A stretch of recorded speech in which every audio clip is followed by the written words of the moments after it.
আসছিলাম একটা গাড়িতে। কি গাড়ি? ওটা ছিল প্রাইভেট গাড়ি। ওটা থেকে কোথায় নামছেন আপনি? নামছিলাম আমরা মহেশপুর নাকি কোন জায়গায় তো চিনি না। তারপর সেখান থেকে আপনারা কোথায় গেছেন? সেখান থেকে আমরা গেছিলাম ওই যে কোন জায়গায় ওটা জায়গা তো নাম জানি না, ই করে ওই দালালরা নিয়ে গেছিল নাম আর বলতে পারেন না? তখন ওখান থেকে মহেশপুর থেকে কি গাড়িতে আপনারা গেছেন? ওখান থেকে গেছিলাম ভ্যানে।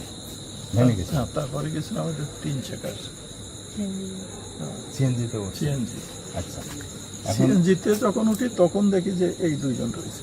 আপনাকে তো আমি টেলিভিশনে দেখছি আপনার বক্তৃতা দিতে, আপনি একজন সংসদ সদস্য, তবে আপনি আপনার পরিচয় লুকাইছেন কেন?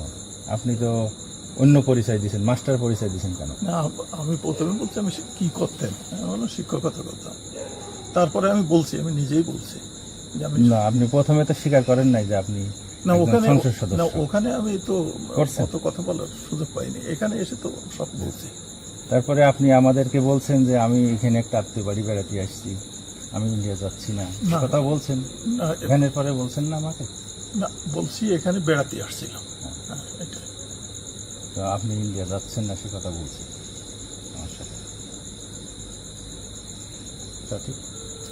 সঠিক। আচ্ছা, তারপরে রয়েছে ইএনটি। তো আপনি তো পাসপোর্টে যেতে পারতেন, আপনি এই রাস্তা দিয়ে না, যাচ্ছেন। শোনেন, আমাদের অবৈধ রাস্তা, আমাদের পাসপোর্ট বাতিল হয়ে গেছে, যে কারণে পাসপোর্ট তো এখন করতে পারছি না, মানে সঠিক কথা যেটা, যে কারণে ট্রিটমেন্ট হতে গেলে, এবং আমি সঠিকভাবে খুবই রয়েছে পালমোনারি, কার্ডিও এবং ইএনটি, সিএমসি ভেলোর।